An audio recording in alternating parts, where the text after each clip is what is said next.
Setelah pemilihan presiden usai kemarin, Partai Gerindra yang tadinya oposisi ternyata memilih masuk dalam kabinet Jokowi. Prabowo Subianto duduk sebagai Menteri Pertahanan dan kadernya yang lain, Edi Prabowo, diangkat sebagai Menteri KKP. Edi kemudian tertangkap korupsi ekspor benur. Dia dicopot dari jabatannya dan masuk sel. Nah, untuk memenuhi kuota Gerindra di kabinet, masuklah Sandiaga Uno sebagai Menteri Pariwisata dan Ekonomi Kreatif. Jadi sekarang lengkaplah sudah. Kita-kita nih dulu yang milih Jokowi Ma'ruf saat Pilpres, sekarang malah dapat bonus Prabowo Sandi. Istilahnya buy one get one. Kita tahu, sejak kekalahan pada 2014 yang lalu, Gerindra selalu menjadi lokomotif oposisi terhadap pemerintahan Jokowi. Dan dengan posisinya sebagai oposisi itulah mereka mendulang banyak suara. Hasilnya, pada pemilu kemarin Gerindra menempati posisi kedua dalam perolehan suara, satu level di bawah PDIP. Artinya apa? Artinya jadi oposisi yang konsisten, hasilnya bisa membesarkan sebuah partai seperti Gerindra. Nah sekarang setelah Prabowo Sandi masuk kabinet, posisi oposisi dari partai berbasis nasionalis kosong. Hanya tinggal PKS saja yang emang dari awal nggak ada yang mau ngajak ke pemerintahan. Nah, kayaknya nih ya, posisi Gerindra itulah yang mau diisi oleh Partai Demokrat sekarang. Jadi kita nggak perlu kaget kalau belakangan gayanya AHY, Ibas, Anissa Pohan, Andi Arief, dan semua kader-kader Demokrat yang lain pada pecicilan di media sosial. Sebab mereka mau merebut gelanggang yang ditinggalkan Prabowo yang sudah menjadi semi-semi cebong itu. Meskipun Prabowo juga pinter, dia nggak ninggalin begitu aja. Di sana masih disisain Fadly John. Jadi meskipun Gerindra sekarang berkoalisi dengan pemerintahan, Fadly John tetap lebih oposisi dari oposisi. Bahkan dia mungkin lebih Prabowo dari Prabowo dulu.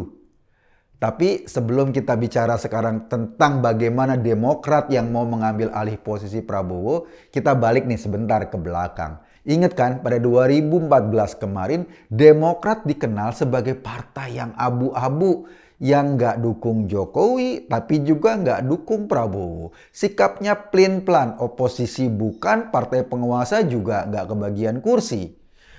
Mereka awalnya berusaha membangun poros kedua atau poros tengah. Maksudnya mereka membangun jalan di tengah dua kubu yang berseteru. Kubu Pak Jokowi dan kubu Prabowo. Nyatanya pilihan itu nggak laku. Porosnya lunglai, nggak ada yang minat mengikutinya. Suara Demokrat anjlok pada 2014. 2009 mungkin suara mereka sampai 20-an%. Di 2014 anjlok sampai 11%. Kemudian Demokrat sadar. Jadi orang yang pelin-pelan itu ya nggak banyak yang suka. Mereka akhirnya mengubah strategi. Menjelang 2019, Demokrat gencar mencari posisi. AHY ditawarkan kemana-mana dan juga rajin bersilaturahmi ke Jokowi. SBY juga ngiter waktu itu. Tujuannya sekali lagi menjajakan AHY sebagai jagoan baru Partai Demokrat yang digadang-gadang kemana-mana. Tapi kayaknya permintaan mereka ketinggian. AHY mau dijadikan sebagai cawapres waktu itu. Partai koalisi Pak Jokowi kayaknya nggak setuju. Ketika gagal merapat ke Jokowi, AHY kemudian ditawarkan ke Prabowo. Ngobrol punya ngobrol, AHY baru bisa bawa badan doang.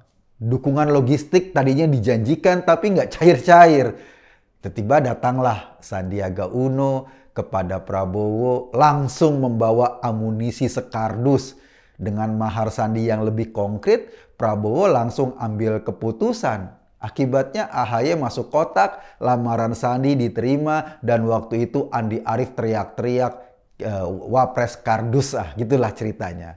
Setelah komposisi kabinet terbentuk dan Demokrat tidak disertakan oleh Jokowi, sementara Gerindra lewat gerbong Prabowo sudah masuk ke kabinet Jokowi, mulailah mereka berpikir keras bahwa gaya SBY yang selalu abu-abu dan plan-plan ini kayaknya nggak cocok dengan kondisi politik sekarang.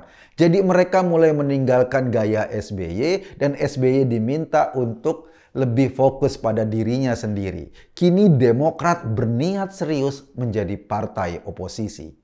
Sebetulnya ini langkah yang cerdik. Demokrat bisa menjadi kanal suara masyarakat yang sebelumnya anti sama Pak Jokowi. Mungkin saja dari sana mereka bisa meraup suara yang dulu hilang. Suara Demokrat yang dulu hilang mungkin pindah ke Gerindra.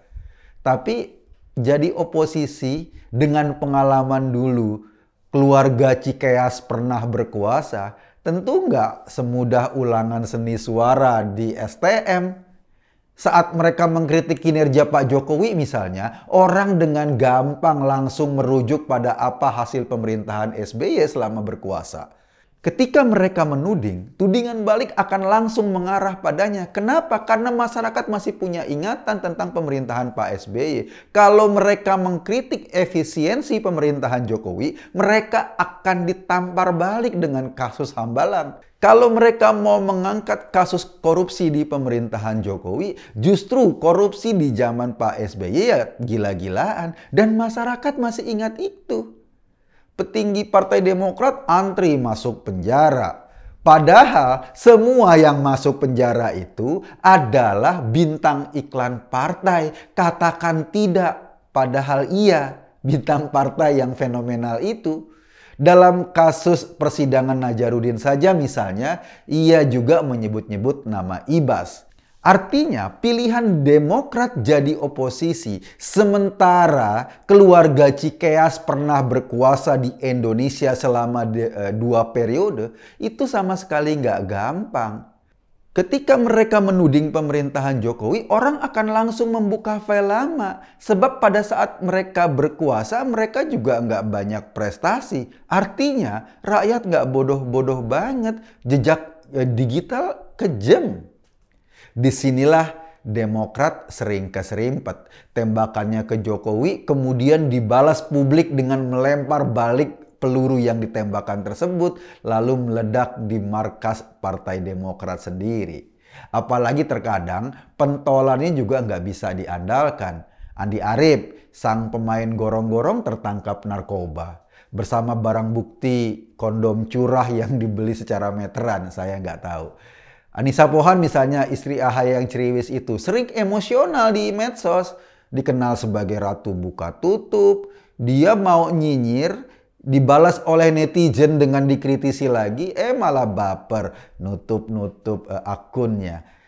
Semakin mereka teriak, netizen akan semakin memplototi berbagai hal yang terjadi saat SBY berkuasa. Ini sama juga menepuk air di dulang lalu memercik ke muka sendiri. Lantas pertanyaannya, sanggupkah AHY menggantikan peran Prabowo sebagai lokomotif oposisi? Kayaknya kalau mau sampai di situ perlu keseriusan yang tinggi. Maksudnya perlu komitmen yang tinggi untuk terus-menerus menyuarakan secara konkret. Kalau misalnya cuma nge-tweet dan nyinyir di udara, mengerahkan pasukan-pasukan mereka, rasanya nggak akan cukup. Kenapa? Karena para pendukung Jokowi juga akan langsung membalas dan membongkar satu-satu PR-PR atau borok-borok pada zaman pemerintahan SBY lalu. Sebelum serius jadi oposisi, kayaknya mereka perlu menghapus ingatan publik dulu tentang kiprah Pak SBY dan keluarga Cikeas saat berkuasa. Apa sanggup? Kayaknya enggak deh. Sampai saat ini orang masih terbayang-bayang dengan iklan itu. Katakan tidak, padahal iya. Darah itu merah, Mayor. Kalau hijau namanya cendol. Saya hanya mengajak Anda berpikir. Kesimpulannya ya terserah Anda. Terima kasih.